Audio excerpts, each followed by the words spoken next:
A Florida man is arrested for assaulting his wife with a sausage. A Florida couple stole a house and then put up a large Christmas light display. A Florida woman lit her Tinder date on fire, and a Florida man quit his job in the middle of transporting prisoners. These are the weird stories for Friday on Weird AF News, the only daily weird news podcast in the galaxy, and the only daily weird news podcast that does Florida Fridays. That's right. All weird news from this week from the state of Florida, our favorite state.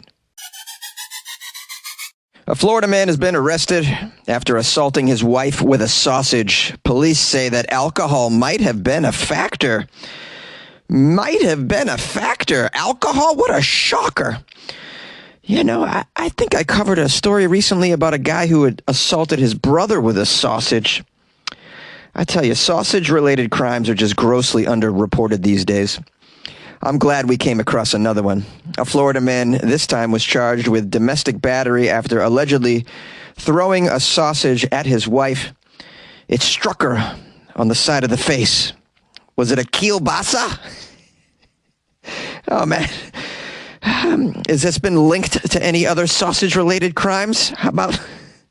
Wow, their relationship took a turn for the worst. Guys, the puns, come on, they're award-winning in these Florida Friday stories, are they not?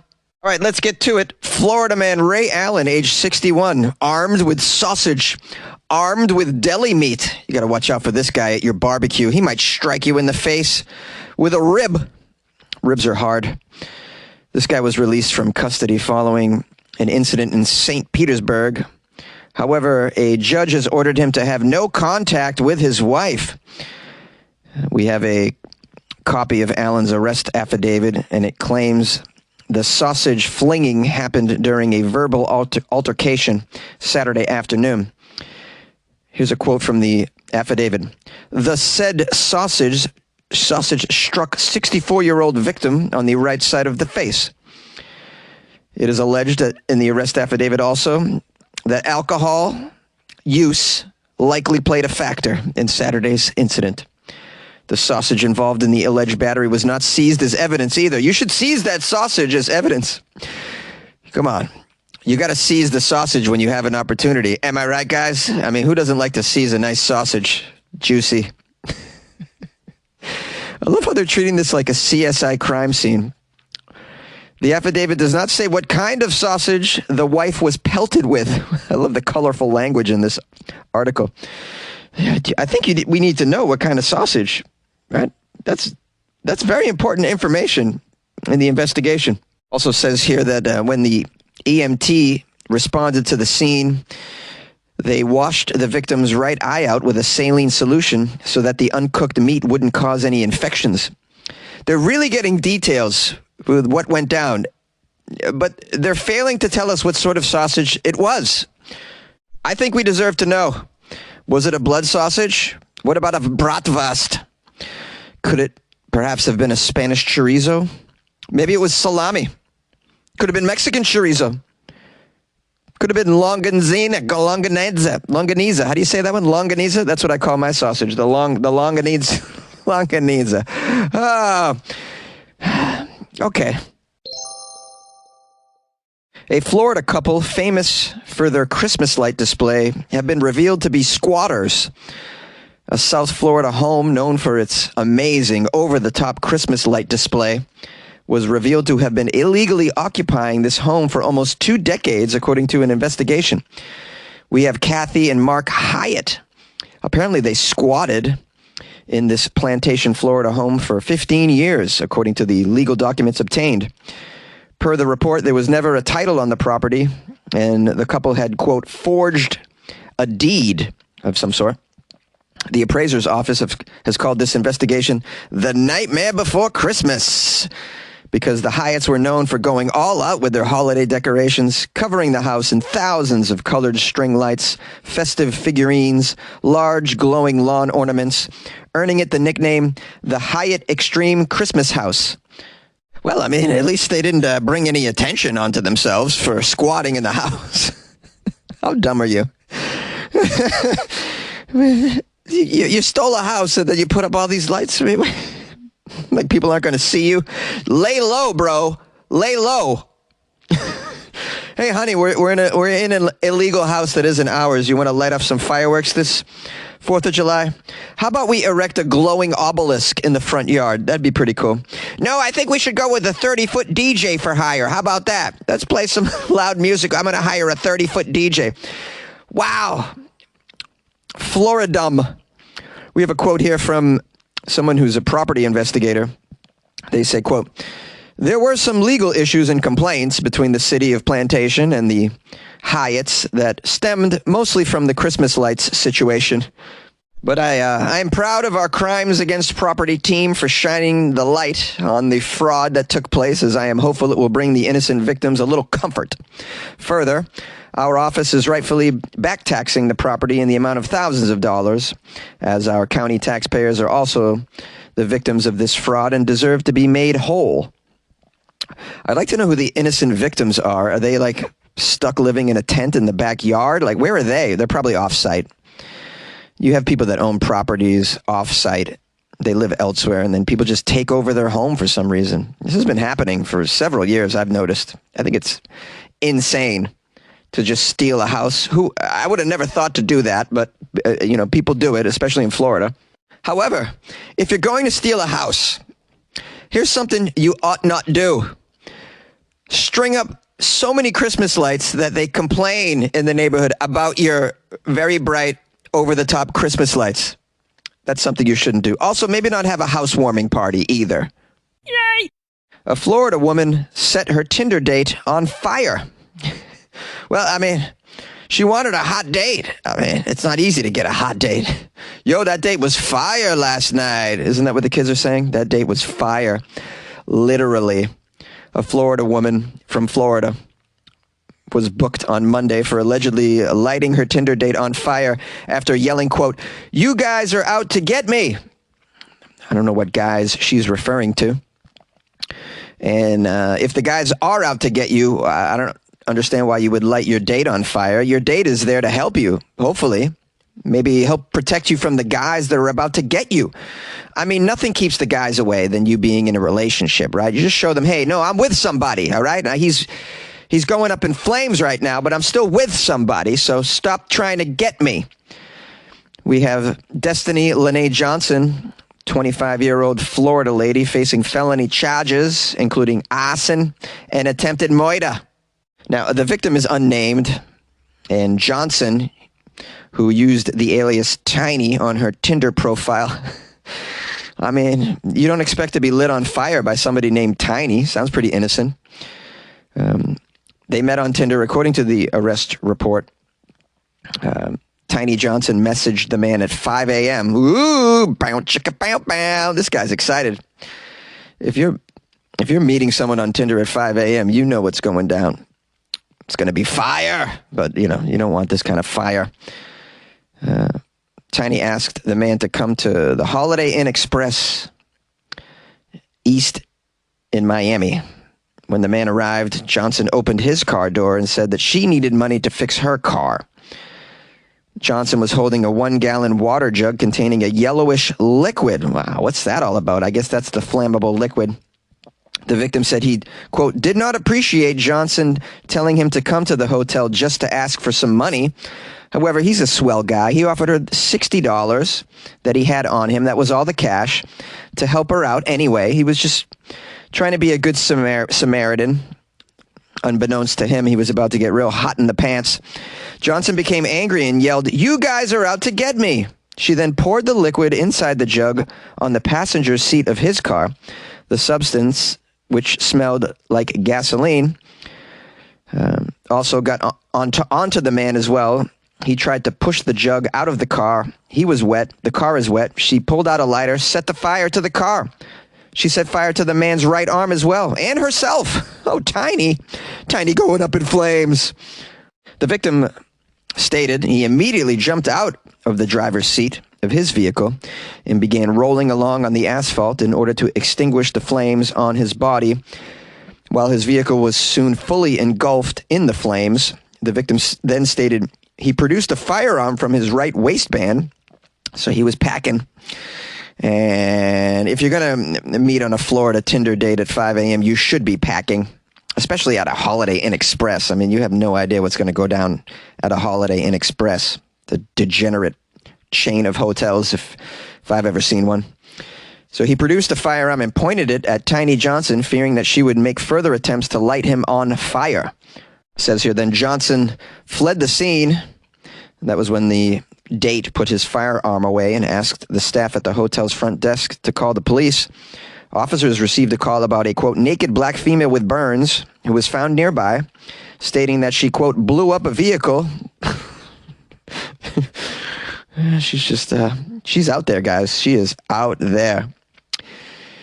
No shame either. She's like, yeah, I blew up a vehicle. They're out to get me. Johnson was taken to the hospital for treatment. She allegedly claimed that she was being sex trafficked. I guess that's what she meant by the guys out to get him. A very strange way to solve that problem. Go on Tinder, get a date, light him on fire. When I first saw the title of this story, I thought, well, this woman's clearly confused with how Tinder works. She thought literally the date was Tinder.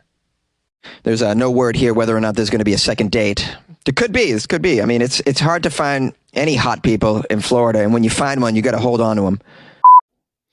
Want to create a podcast? Spotify's platform lets you easily make, record, and distribute a podcast everywhere, even earn some money, all in one place, and it's free. It's called Spotify for Podcasters.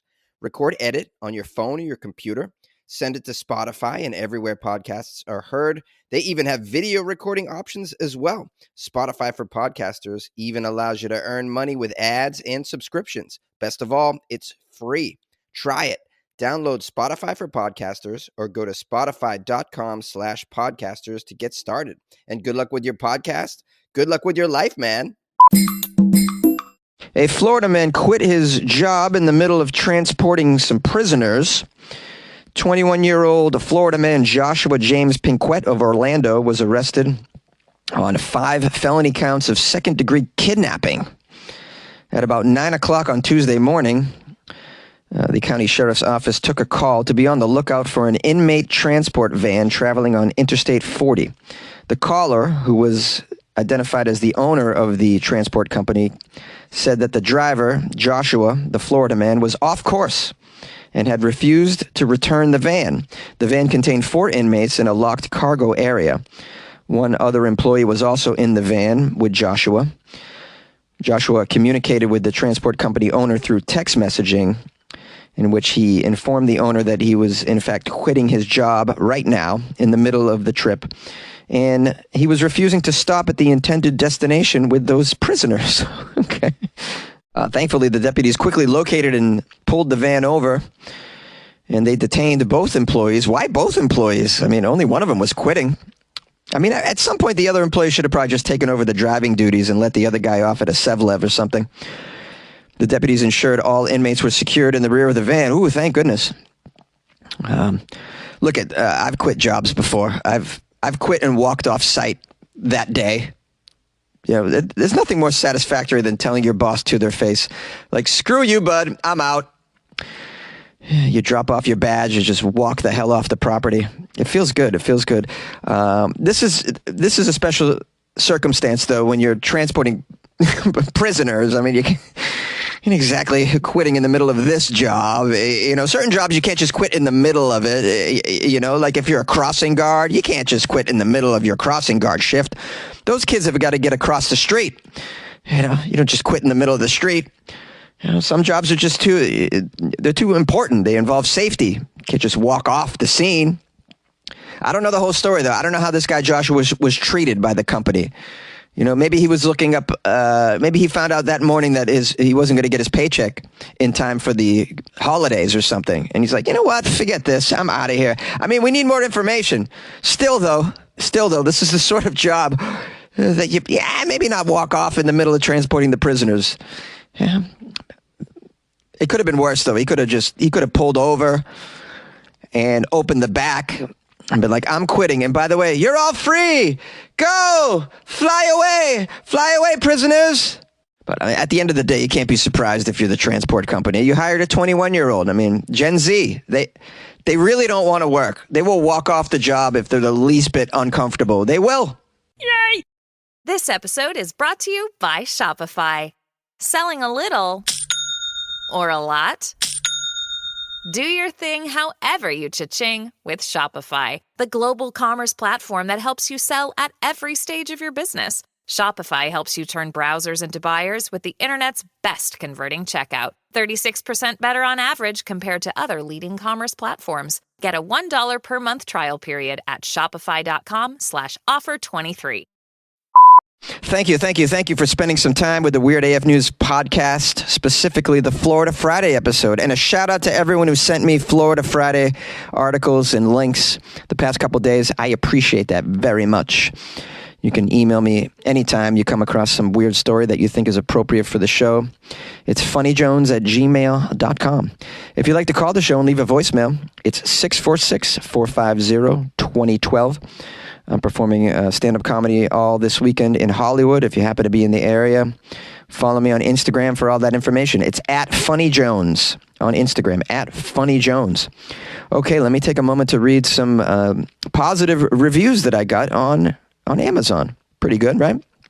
I got 5 stars from Martin Kramer. Said, Jonesy makes my day. This guy is hysterical. I love his weird sense of humor. I especially love Florida Fridays. Well, thank you so much, Martin Kramer, for that lovely, sweet, and to-the-point review. Appreciate the 5 stars as well. We have Craig Inry. I think I got that right. Also 5 stars. Love me some Weird AF News. Weird AF News is super entertaining. I picture Jonesy in a hot closet pumping out great content just for me to enjoy. For so many years, news has become depressing, but Jonesy turns that all around with his bad pronunciations, bad accents, funny songs, and just infantile understanding of the world around him. Love him and his funny spin on the daily news. Would definitely recommend to anyone with a sense of humor. Thank you, Jonesy. I'm hooked. Thank you, Craig. That was a sweet, well thought out and well written message. I appreciate that. That was awesome. Yes, my bad accents, my infantile understanding of the world. That's right. I'm just doing the best I can in the closet. Thanks for recognizing that. Also, Brittany and TC, my friends from Ohio. 5 stars. I love this podcast. This podcast is the best comic relief. Jonesy says what we are all thinking when we hear these weird news stories. Highly recommend this, and the people who rate 1 stars are boring and have no sense of humor. Love you, Jonesy. Keep doing awesome. Thank you. Shout out to Brittany and TC. Hope you guys have a great weekend. And I appreciate all the positive reviews that I've gotten recently. I really do, because, I've gotten some bad ones. So you guys are stepping up your review game, giving me 5-star reviews to offset the 1-star reviews that I've been getting. Very nice. Very nice of you. And I'm so grateful. I have amazing, supportive listeners. And for that, I'm a lucky guy. What can I say? Anyways, what else? Hope you have a great weekend, or you had one, or you're about to have one. I'll be going to a Christmas party. Looking forward to that. Doing some shows. Looking forward to that. Trying to make a little money. And just living life, guys. Just living it up. If you want to support the show because you love what we're doing here and you want to support a one-man operation inside a closet, then please consider buying Jonesy a coffee or joining the Patreon. And you can do that off my website, weirdafnews.com. You can also download the Patreon app on your smartphone and just do a search for Weird AF News, and that's where you'll find me. That's where you'll find us. And the Patreon is filled with a lot of quality individuals that are fans of the show. They love the show. It's a nice little community in there. And I continuously put weird content in the Patreon as well. So you get that on there if that's something you'd like more of in your life. If you want more weird and or more Jonesy, then consider joining the Patreon. All right, that's enough calls to action. CTA, as they say in the industry. What should I say to go? Oh, I know. Good luck with your life, man. Yeah, good luck.